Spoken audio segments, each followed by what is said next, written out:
Channel of Vadodara. આજથી 5 દિવસ માટે ગૌરી વ્રતનો પ્રારંભ થયો છે, ત્યારે ડભોઈ શહેર અને તાલુકામાં કુંવારિકાઓ મંદિરમાં પૂજા કરતી નજરે પડી રહી છે।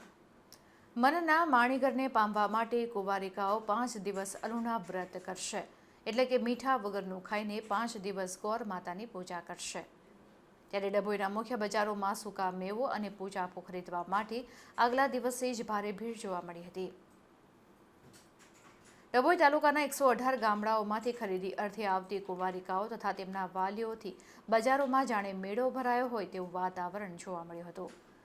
ગૌરી વ્રતના સતત 5 દિવસ સુધી માત્ર અલુણું ખાઈને જ ઉપવાસ કરવાના હોય।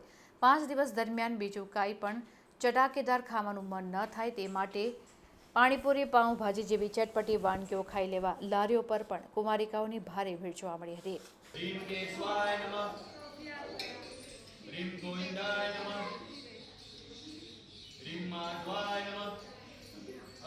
પવિત્ર કરવો પડે તમારા શરીરને, એટલે લોટામાંથી પાણી લઈને પાણી શરીર પર છાંટો। અપવિત્રો પવિત્રાય સર્વાસ્તાય ગોવિંદાય અક્ષ ભૂમડિકાક્ષ શુચિ બ્રહ્માણીમ સમર્પયા। नर्मदे मात की जय, नर्मदेश्वर महादेव की जय।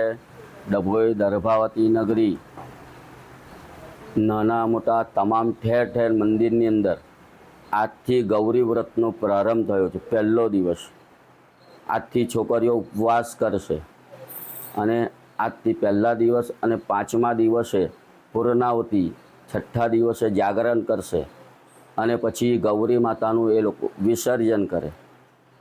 આ પૂજા એટલે કરવાની છોકરીઓ કે પોતાની મનની ઈચ્છાઓ પૂર્ણ થાય।